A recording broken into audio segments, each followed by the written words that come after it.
The morning sun of Xanthara Prime cast long shadows across the crystal towers of the Galactic Academy.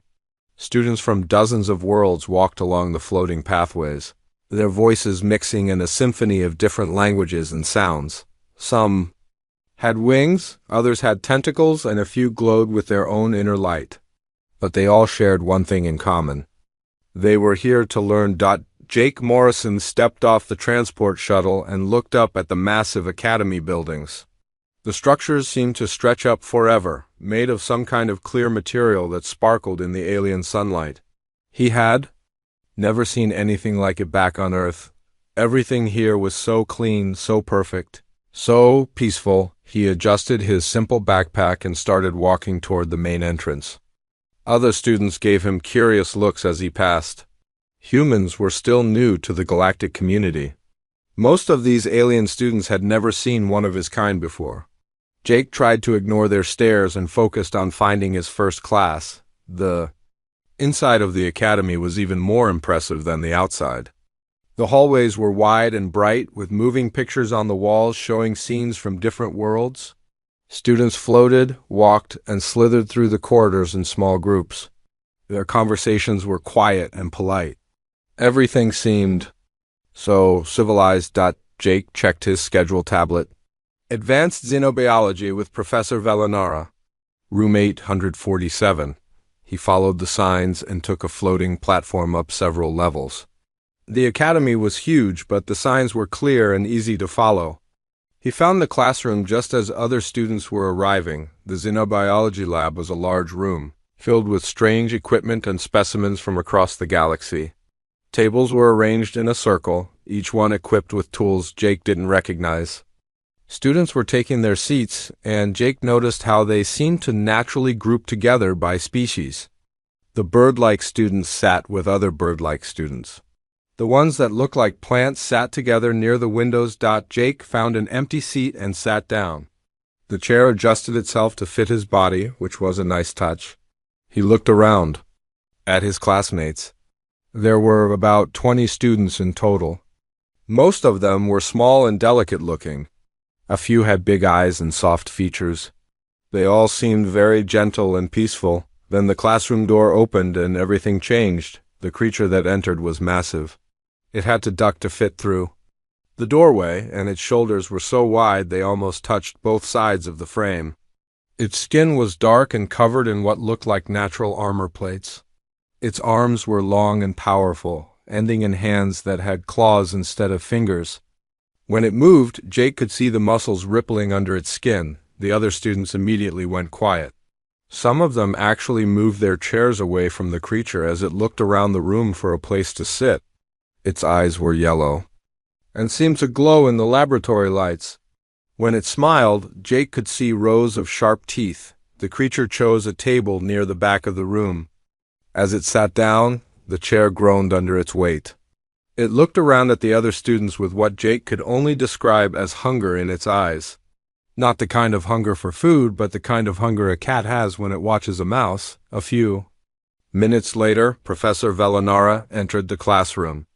She was one of the centaurians Jake had read about. She looked like a cross between a deer and a person, with soft fur and large, gentle eyes. She moved gracefully on four legs and had a kind smile. "Good morning, students," she said in a soft voice. "Welcome to Advanced Xenobiology. I am Professor Velanara, and I will be your instructor for this term." She began to explain what they would be studying. They would learn about different life forms from across the galaxy. They would study how different species evolved and adapted to their home worlds. They would work together on projects that would help them understand the amazing diversity of life in the universe. As she spoke, Jake noticed that the large creature in the back was not paying attention. Instead, it was staring at the other students. Its yellow eyes moved from one student to another, and Jake could see it was studying them. Not their notes or their faces, but their bodies, the way they moved, the way they held themselves, like it was deciding which one would be the easiest to catch. "Now," Professor Velanara continued, "I want you all to introduce yourselves. Tell us your name, what world you come from, and why you are interested in xenobiology." A small, blue-skinned student raised her hand. I am Piptel from Centauri 7. I study plants and how they adapt to different environments. I hope to help develop new food sources for colony worlds. Her voice was soft and musical. She seemed nervous but excited to be there. Jake could see her hands shaking slightly as she spoke. Next was a student that looked like it was made of living light.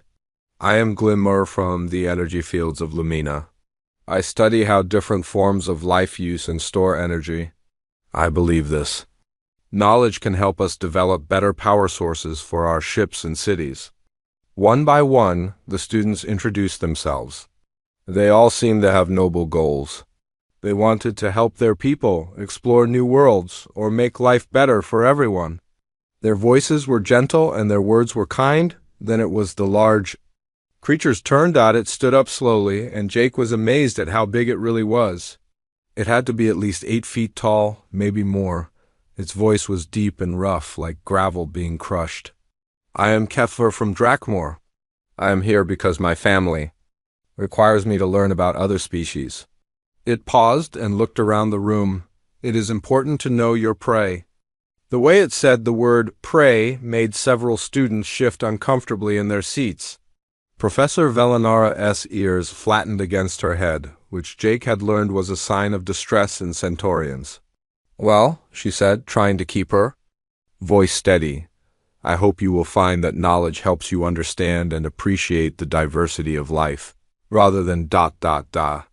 She trailed off, unable to finish the sentence. Kethver sat back down with a sound like a rock hitting the floor. It folded its arms and continued to watch the other students with those hungry yellow eyes. Finally, it was Jake's turn. He stood up, and several students looked at him with curiosity. Humans were still new to most of them. I'm Jake Morrison from Earth. I'm here to learn about other species and how we can all work together. I think understanding each other is the key to peace in the galaxy. As he sat down, Jake noticed that Kethver was now looking at him. But unlike the way it looked at the other students, this was different. It was studying him, but not like prey. More like it was trying to figure out what kind of creature Jake was. Professor Velinara smiled and seemed relieved to move on to the actual lesson. She began talking about the different classification systems used to categorize life forms. She showed them pictures of creatures from various worlds and explained how scientists determined which species were related to each other, but Jake found it hard to concentrate on the lesson. He kept watching Kethver out of the corner of his eye. The creature was not taking notes. It was not looking at the pictures Professor Velinara was showing. Instead, it continued to study the other students. Jake had grown up on Earth, where predators were a fact of life. He had learned to recognize the signs, the way Kethver held its head, the way its eyes tracked movement, the way it sat perfectly still, like it was waiting for the right moment to strike. This was not just a student from a different world. This was a predator, and it was hunting. The class ended, and students began to pack up their things. As they moved toward the door, Jake noticed that they gave Kethver a wide berth. The creature watched them go, and Jake could swear he saw it smile. This was going to be a problem. Over the next few weeks, Jake watched as Kethver became bolder in his behavior. What started as intimidating stares had grown into something much worse. The massive predator from Drakmor seemed to enjoy testing how far he could push the boundaries before someone would stop him. The problem was that no one seemed able or willing to try. During their third class, Kethver had deliberately knocked Piptel's notes off her table as he walked past. The small Centaurian had spent hours preparing her research on healing plants from different worlds. Her careful drawings and detailed observations scattered across the floor like fallen leaves. When she bent down to collect them, Kethver stepped on one of her papers with his massive foot. "Oops," he had said, but his yellow eyes showed no trace of accident or regret. Professor Velinara had seen what happened, but when she approached Kethver about it, he simply towered over her and asked if she had proof that it was not an accident. His voice was calm, but there was something dangerous underneath it. The professor's ears had flattened against her head, and she had backed away. Without another word, Jake noticed that the other students were starting to change their behavior because of Kethver. They would arrive early to class to choose seats, as far away from him as possible. They spoke in whispers when he was around. Some of them had even stopped participating in class discussions altogether. Lisa Shang, the human medical student Jake had met on his first day, was one of the students who seemed most affected. She was brilliant and had always been eager to share her knowledge about human biology and medicine. But now she kept her head down and rarely spoke unless Professor Velanara called on her directly. Jake could see the stress in her face, the way she jumped slightly whenever Kethver moved or made a sound. The situation got worse during their fourth week of classes. They were studying cooperative hunting behaviors in different species when Kethver decided to provide his own commentary. "Cooperation is for weak species," he announced, interrupting Professor Velanara mid-sentence. "Strong predators hunt alone. They do not need help from others." Professor Velanara tried to redirect the conversation. "Actually, Kethver, many successful. Predators use cooperation to bring down larger prey or to defend their territory. Even on your homeworld of Drakmor, surely there are examples of ... You know nothing about Drakmor?" Kethver cut her off. His voice had dropped to a growl that made several students shift nervously in their seats. "You have never faced real danger. You have never had to kill to survive. You are prey pretending to understand predators." The classroom went completely silent. Professor Velanara's face went pale, and her hands shook as she tried to continue with the lesson. But Kethver was not finished. He stood up from his chair, his massive frame casting a shadow over half the room. "Look at all of you," he said, turning slowly to face the other students. "Soft, weak, defenseless, in the real galaxy you would all be dead within days." Jake felt his muscles tense as he watched Kethver's display.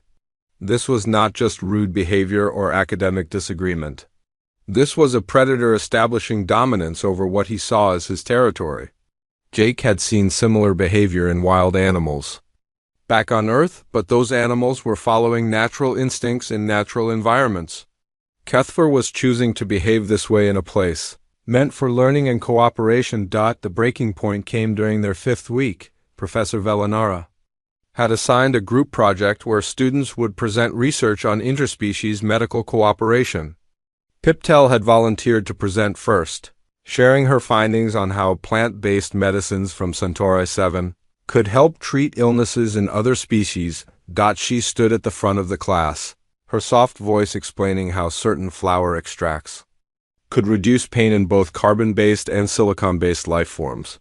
Her research was thorough and could potentially help millions of beings across the galaxy. Jake could see how much work she had put into it, and how proud she was of her discoveries. But halfway through her presentation, Kethver decided he had heard enough. He slammed his clawed hand down on his table with a sound like thunder. The impact was so hard that it cracked the surface of the table and made everyone in the room jump. Piptel dropped her notes and stumbled backward, her large eyes wide with terror. "Enough," Kethver growled. "This is worthless. Medicine is for the weak. The strong do not need healing plants and cooperation. They take what they need and destroy what stands in their way." He stood up again, and this time he took a step toward Piptel, then another. The small Centaurian pressed herself against the wall, too frightened to move or speak. Her whole body was shaking. "Please," she whispered, "I just wanted to help people." Kethver stopped directly in front of her, using his massive size to trap her against the wall. "Help is weakness. Weakness deserves to be crushed." That was when Piptel broke down completely. Tears streamed down her furry face as she made a small, heartbroken sound and ran from the classroom. Her research notes fell to the floor as she fled, just like they had weeks earlier. But this time, no one moved to pick them up. Professor Velanara stared at Kethver in shock and horror. "How dare you?" she began, but her voice was barely a whisper. Kethver turned to face her, and Jake could see the predatory satisfaction in his yellow eyes. "What are you going to do about it, Professor? Call for help? File a complaint? Send me to see the administrators?" The truth was obvious to everyone in the room. Professor Velinara was not equipped to deal with someone like Kethver. None of the faculty were. The academy had been built by peaceful species for peaceful species. They had procedures for academic disputes and cultural misunderstandings, but they had no framework for dealing with a genuine predator who refused to follow their rules. After that day, things got even worse. Word spread quickly through the academy about what had happened in Professor Velinara's class. Some students stopped attending altogether. Others showed up but sat in terrified silence. The few who tried to continue participating normally found themselves targeted by Kethver's attention in ways that made them regret speaking up. Lisa stopped coming to class regularly. When Jake saw her in the hallways, she looked exhausted and stressed. She had dark circles under her eyes and jumped at sudden sounds. One day, he caught up with her after she left early from another class. "Lisa, are you okay?" he asked. She looked around nervously before answering. "I can't do this anymore, Jake. Every time I walk into that classroom, I feel like I'm being hunted. I keep thinking about what he might do to me if he catches me alone somewhere."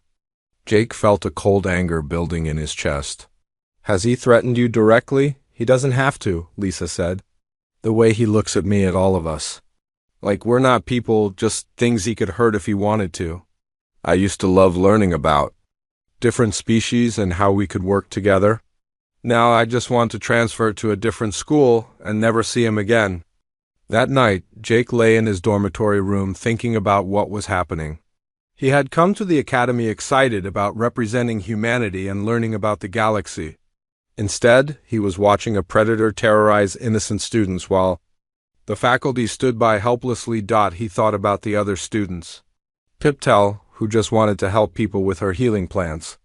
Glimmer, who dreamed of creating better energy sources for everyone. Lisa, who could have become a brilliant doctor helping beings across the galaxy. All of them were having their dreams crushed by one creature who saw their kindness as weakness to be exploited. Jake knew that the academy administrators were aware of the situation.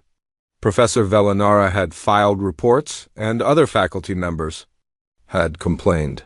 But the bureaucratic process was slow, and the administrators were just as unprepared to deal with Kethver as everyone else. They kept hoping the problem would resolve itself or that Kethver would eventually choose to behave better, but Jake understood something that the others did not. Kethver would never choose to behave better, because from his perspective he was not behaving badly at all. He was simply being what he was, a predator in an environment full of prey. Without consequences for his actions, he would only get bolder and more dangerous. Something had to be done, and Jake was starting to realize that he might be the only one who could do it. Jake spent the next few days in the Academy's massive library, researching everything he could find about Kethver's species and homeworld. The library was a quiet place where students from all over the galaxy came to study. Floating shelves stretched up toward a ceiling so high it disappeared into darkness. Information crystals glowed softly as students accessed databases containing knowledge from thousands of worlds. Most of the other students gave Jake curious looks as he worked. Humans were still new to the galactic community and their research. Habits seemed strange to species that could download information directly into their minds or communicate with computers through telepathy. Jake had to do things the old-fashioned way, reading text and taking notes by hand. What he learned about Drakmor was disturbing. The planet was classified as a Class 9 combat world, meaning it was extremely dangerous even by galactic standards. Most species would die within hours of landing there. The entire ecosystem was based on constant warfare between different predator species, each one trying to claim territory and resources from the others. The apex species, which Kethver belonged to, had evolved to be the dominant predators on this nightmare world. They were bigger, stronger, and more aggressive than almost any other known species. Their entire culture was built around the idea that might makes right. The strongest individual led the pack, and weakness was not just discouraged, but seen as a crime against nature. Jake read reports from the few scientists who had visited Drakmor and survived. They described a world where young apex were expected to prove themselves by defeating other predators in single combat. Those who failed were often killed or driven away from the pack. Those who succeeded earned the right to mate and lead hunting parties, but what really caught Jake's attention was a section about apex behavior in non-combat environments. According to the research, when an apex was placed in a peaceful setting with other species, they often became confused and aggressive. Without constant threats to fight against, they would create their own conflicts to maintain their sense of purpose and identity. This explained everything about Kethver's behavior. He was not being cruel for the sake of being cruel. He was simply doing what millions of years of evolution had programmed him to do. In his mind, the peaceful academy environment was unnatural and wrong. The gentle students around him were not fellow learners but potential prey that needed to be dominated or eliminated. The more Jake read, the more he realized how completely unprepared the academy was for someone like Kethver. The entire institution had been designed by species that evolved on peaceful worlds. Their conflict resolution methods assumed that all parties wanted to find a reasonable solution. Their disciplinary procedures were built around the idea that students would feel shame or regret when they hurt others. None of these assumptions applied to Kethver. He felt no shame about terrorizing his classmates because, from his perspective, he was establishing a natural and proper hierarchy. The weak should fear the strong. The prey should submit to the predator. This was simply how the universe worked. Jake closed the research files and leaned back in his chair. Around him, other students continued their quiet studies, unaware of the predator that stalked their hallways. He thought about Professor Velinara's attempts to reason with Kethver, and the administrator's bureaucratic reports and procedures. They were trying to solve a problem they did not understand with tools that would never work, but Jake understood, because he came from a world that had taught him about predators. He accessed another database and began researching his own planet. What he found was both fascinating and terrifying. Earth was classified as a Class 12 Deathworld, one of the most dangerous planetary environments ever cataloged by galactic civilization. The report stated that most known species would be dead within minutes of exposure to Earth's environment. The reasons were listed in clinical detail. Earth's gravity was nearly twice what most species could handle long-term. The atmospheric pressure would crush beings adapted to gentler worlds. The planet was home to thousands of species of deadly predators, poisonous plants, and environmental hazards that could kill in dozens of different ways, but it was not just the planet itself that was dangerous. The dominant species, humans, had evolved to survive in this nightmare environment. They were persistence hunters capable of chasing prey for hours without stopping. They could survive injuries that would kill most other species. Their bodies produced chemicals that allowed them to ignore pain and fear when necessary. Most disturbing of all, humans were one of the few species known to actively hunt other apex predators. While most intelligent species avoided dangerous creatures, humans sought them out. They had driven dozens of predator species to extinction on their own world, not for food or territory, but simply because they were dangerous. Jake stared at the screen, seeing his own species described in terms that made them sound like monsters. But he also began to understand something important. The peaceful species that dominated galactic civilization saw humans as frightening, because they came from a world that had taught them how to deal with creatures like Kethver. He thought about his childhood on Earth, growing up in areas where dangerous animals were a constant threat. He remembered his father teaching him how to recognize the signs of a predator preparing to attack, how to move in ways that would not trigger hunting instincts, how to project confidence and strength even when afraid. Most importantly, his father had taught him that true predators only respected other predators. All the reasoning and pleading in the world would not stop a creature that saw you as prey. You had to speak their language, demonstrate that you were not a victim, and establish yourself as a threat they needed to respect. Jake realized that this was exactly what the Academy needed. Not more reports or procedures or appeals to Kethver's better nature. They needed someone who could communicate with him in the only language he understood. the language of strength and dominance, but Jake also understood the risks involved. If he confronted Kethver and failed, he would likely be hurt or killed. The apex was bigger and stronger than any human, with natural weapons that could tear Jake apart. Even if Jake succeeded in establishing dominance, there was no guarantee that Kethver would accept it peacefully. He spent another day researching predator psychology and dominance behaviors. He learned about territorial displays, threat postures, and the subtle ways that predators communicated their intentions to each other. He studied videos of Earth predators interacting, watching how they established hierarchies without always resorting to violence. The key, he realized, was confidence.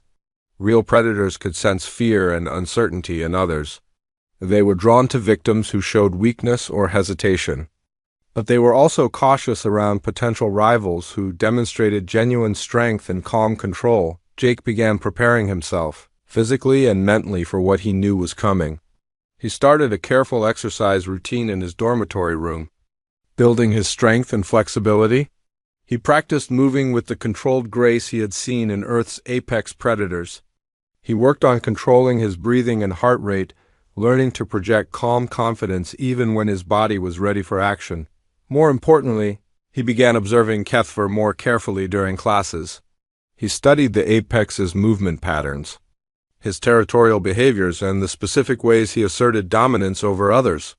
He learned to recognize the signs that Kethver was about to escalate his aggression, and the triggers that seemed to set him off. Jake noticed that Kethver was most aggressive when he felt his authority was being questioned or when he sensed fear in others. The apex seemed to feed off the terror of his classmates, growing bolder with each successful intimidation. But Jake also noticed something else. Kethver had never directly challenged anyone who did not first show fear or submission. This gave Jake an idea. If he could face Kethver without showing fear, without backing down or submitting, he might be able to disrupt the predator's expectations. Kethver was used to dealing with prey that either fled or cowered before him. He might not know how to respond to someone who stood their ground calmly and confidently, but Jake knew he would only get one chance. If he confronted Kethver and showed even a moment of weakness or uncertainty, the apex would recognize him as just another piece of prey to be crushed. Everything would depend on his ability to project the kind of calm, deadly confidence that true apex predators respected. As he prepared for the inevitable confrontation, Jake thought about the other students who were counting on him whether they knew it or not.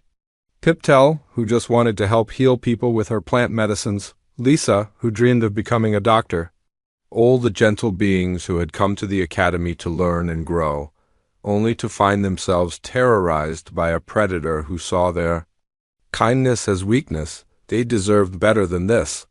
They deserved to learn in peace without fear of being hurt or humiliated. And Jake was beginning to realize that he might be the only one who could give them that peace. The confrontation was coming soon. Jake could feel it building like a storm on the horizon. All he had to do was wait for the right moment and then step forward to face the monster that had been terrorizing his classmates. He just hoped he was strong enough to win. The day Jake had been preparing for finally arrived during their 7th week of classes. Professor Velanara had scheduled a special joint laboratory session where students from multiple classes would work together on a complex project involving chemical compounds from different worlds. The goal was to create new medicines that could help various species. Combining knowledge from across the galaxy, the laboratory was larger than their usual classroom, filled with expensive equipment and dangerous chemicals that required careful handling. Students from 4 different classes had gathered, making the room more crowded than usual. There were nearly 50 beings present, representing dozens of different species. The air buzzed with excited conversations in multiple languages as students discussed their research and planned their experiments. Jake noticed that several students from other classes kept staring at Kethver with obvious fear. Word about the apex's behavior had spread throughout the academy, and many students had heard stories about what he had done to Piptel and others.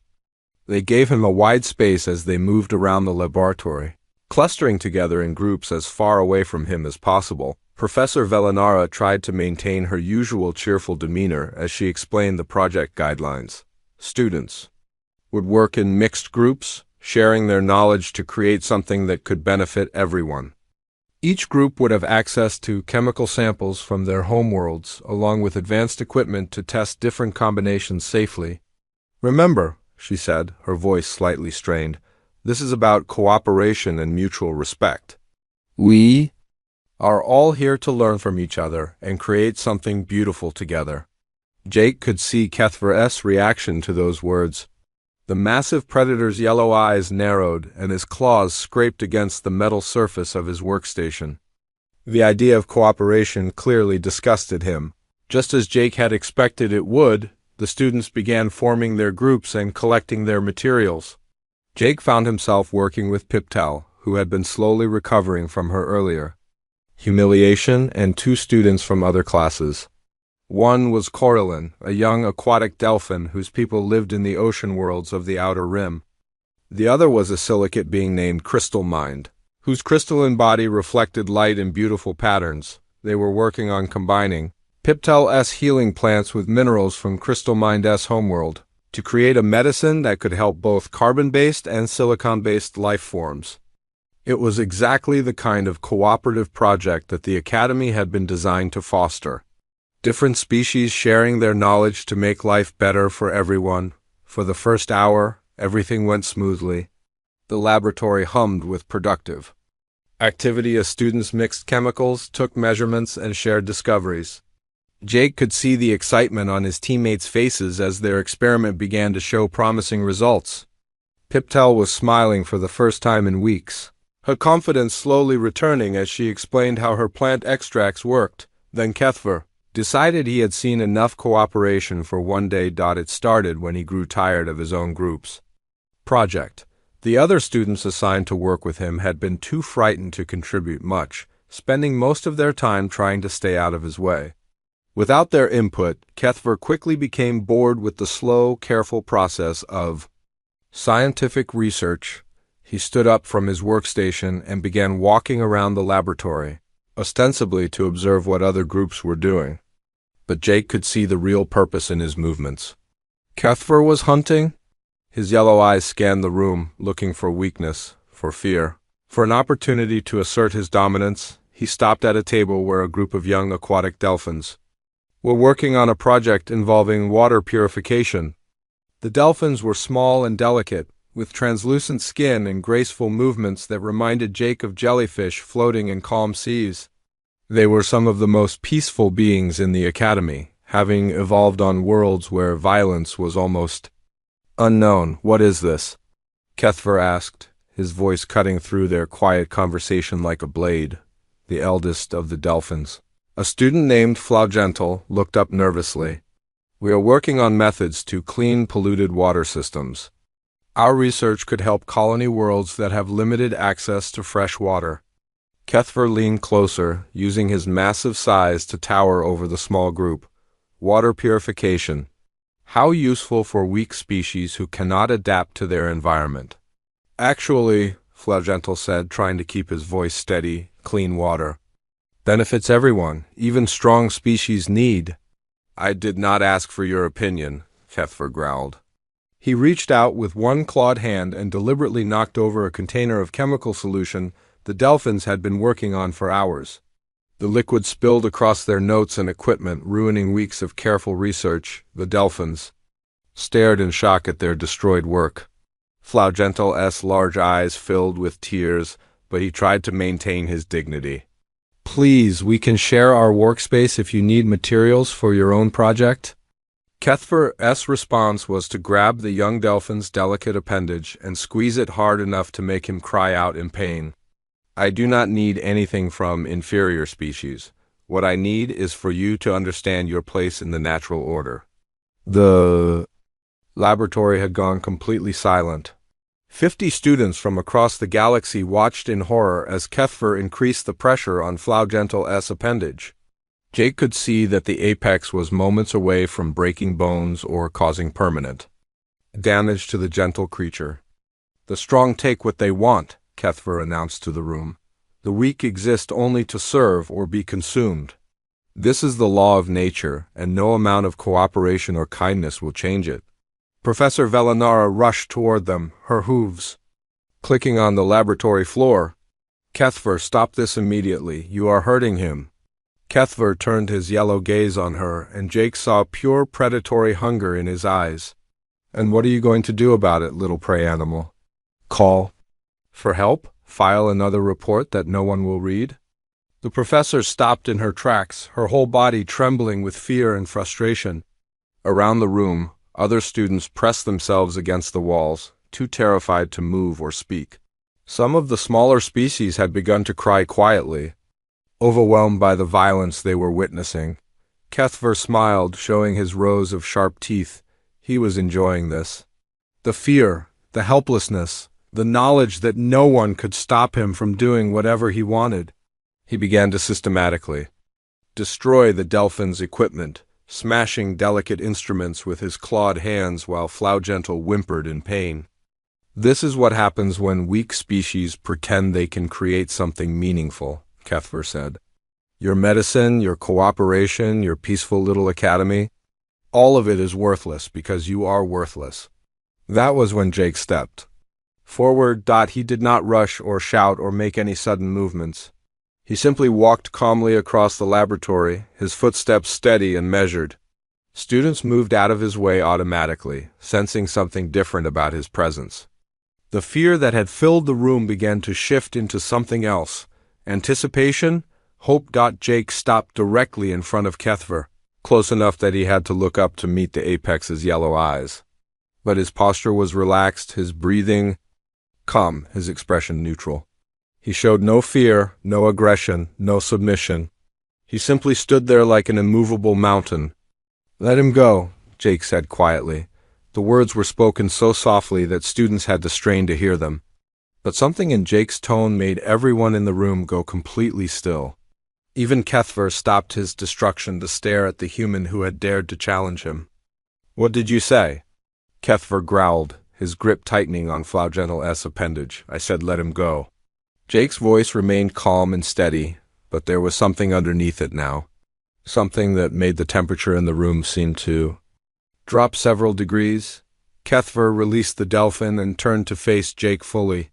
Standing at his full height, the apex was enormous, his natural armor gleaming under the laboratory lights. His claws extended automatically and his muscles tensed for combat. Everything about his posture screamed deadly threat, but Jake did not back down. He did not show fear or aggression. Instead, something changed in his eyes. Something that made Kethver's predatory instincts suddenly scream warnings that he had never heard before. For the first time since arriving at the academy, Kethver was looking at something that his millions of years of evolution told him was dangerous. Not prey. Not a rival to be dominated. But a true apex predator, calm and patient and absolutely lethal. You will not hurt any more students, Jake said, his voice carrying the quiet authority of something that had never needed to prove its strength because everyone already knew, and in that moment, standing in a laboratory full of terrified students, the balance of power shifted completely. The silence in the laboratory stretched on for what felt like hours, though it was probably only seconds. 50 students from across the galaxy held their breath as they watched the confrontation between the human and the apex predator. No one moved, no one spoke. Even Professor Velinara stood frozen, her large eyes wide with disbelief at what she was witnessing. Kethver stared down at Jake with confusion and growing unease. Every instinct he had developed over millions of years of evolution was telling him that the calm human standing before him was dangerous in ways he did not understand. The prey species around them radiated fear, which was normal and expected. But Jake radiated something else entirely. Something that made Kethver's predatory mind scream warnings he had never heard before. The human was not displaying the aggressive postures that Kethver was used to seeing in rivals. There was no baring of teeth, no puffing up to appear larger, no threatening movements or hostile vocalizations. Instead, Jake stood with the kind of calm Patient stillness that Kethver had only seen in the most dangerous apex predators on his homeworld. The kind of stillness that said the creature was so confident in its ability to kill that it felt no need to prove anything to anyone. "You dare challenge me?" Kethver said, but his voice lacked the confident growl it had carried moments earlier. For the first time since arriving at the academy, he found himself uncertain about how to proceed. Jake did not answer immediately. He simply looked at Kethver with eyes that seemed to see right through him. When he finally spoke, his voice was so quiet that everyone had to strain to hear it. "I am not challenging you," Jake said. "I am telling you how things are going to be from now on." There was something in those words that made Kethver take an involuntary step backward. Not the words themselves, but the absolute certainty with which they were spoken. This was not a threat or a boast. It was simply a statement of fact, delivered with the kind of calm authority that brooked no argument. Kethver's claws extended fully, and he raised himself to his full height, trying to use his size to intimidate the smaller human. But Jake did not react at all. He stood there like a mountain, unmovable and unimpressed. If anything, his expression grew slightly more patient, as if he was waiting for Kethver to finish his display so they could get on with more important matters. "You think you can stop me?" Kethver demanded, his voice rising. "I am Apex. I am the perfect predator. I have killed creatures larger and stronger than you before I was even fully grown." Jake nodded slightly as if this was interesting but not particularly relevant information. "I'm sure you have," he said calmly. "But you have never faced anything like me." The way he said it made everyone in the room shiver, including Kethver. There was no boasting in Jake's voice, no anger or aggression. Just a simple statement of fact that carried more menace than all of Kethver's threats combined. Kethver tried to salvage the situation by making a threatening gesture toward Flaugental, who was still crouched on the floor nursing his injured appendage. But before the apex could move more than a few inches, Jake shifted slightly. It was barely a movement at all, just a subtle change in his stance. But something about it made Kethver freeze completely. For a moment that stretched into eternity, the two predators stared at each other. One massive and armored and bred for violence, the other smaller and softer but carrying something far more dangerous in his calm, patient eyes. The outcome of their confrontation was decided not through physical combat, but through something much more primal. The recognition that one of them was the hunter, and the other was about to become the hunted. Kethver's predatory instincts, which had served him so well throughout his life, suddenly turned against him. Every fiber of his being screamed that he was in the presence of something that could destroy him without effort. Something that had evolved on a world so dangerous that it made his own nightmare planet look like a peaceful garden. Something that hunted apex predators for sport. The apex took another step backward, then another. His yellow eyes never left Jake's face, but the hunger and aggression that had been there moments earlier was replaced by something else. Wariness, respect, and underneath it all, the first fear Kethver had felt since childhood. "This is not over," he said, but his voice had lost all of its menace. It sounded more like a question than a threat. Jake tilted his head slightly, and for just a moment, his calm expression showed something that made Kethver's blood run cold. Not anger or hatred, but a kind of predatory interest, as if he was evaluating whether Kethver would be worth the effort of hunting down. "Yes," Jake said softly. "It is," and with those words the reign of terror was over. Kethver stood there. For a few more seconds, his massive frame trembling slightly as his mind processed what had just happened. Then, without another word, he turned and walked out of the laboratory.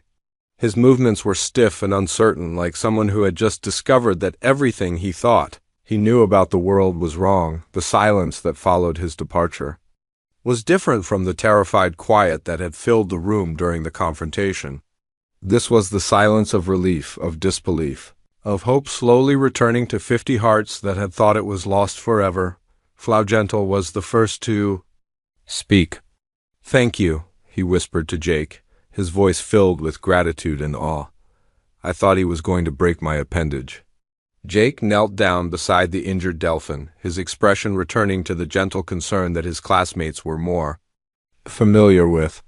"Let me take a look at that," he said, carefully examining Flaugental's injury with the knowledge he had gained from his medical studies. "I think it is just bruised, but we should have the medical center check to make sure nothing is broken." As Jake helped Flaugental to his feet, the other students began to move again.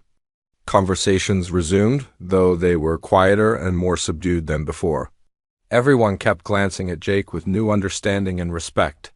The human they had thought of as just another student had revealed himself to be something far more significant. Professor Velinara approached them, her whole body still shaking from what she had witnessed. "Jake," she said, her voice filled with wonder, "how did you do that? Kethver has been terrorizing students for weeks, and you stopped him with just words." Jake stood up and brushed off his hands, his expression thoughtful. "Sometimes the most dangerous predators are the ones that do not need to prove how dangerous they are," he said simply. Kethver spent so much time trying to show everyone he was strong that he never learned to recognize real strength when he saw it. Over the following days, the change in the academy was remarkable. Kethver continued to attend classes, but his behavior was completely different. He sat quietly in the back of the room, participated when asked, and never again threatened or intimidated another student. When Jake was present, the apex was almost deferential, recognizing a superior place in the hierarchy he understood so well, but Jake did not use his newfound position to dominate or control others the way Kethver had. Instead, he worked to create an environment where everyone could learn and grow safely. He organized study groups that included students from different species, helping them understand each other's perspectives and knowledge. To everyone's surprise, he even included Kethver in these groups. The former terror of the academy proved to be remarkably knowledgeable about survival techniques and combat biology. When his knowledge was channeled toward helping others rather than hurting them, he became a valuable contributor to their studies. Lisa returned to regular attendance, her confidence slowly rebuilding as she realized she was safe.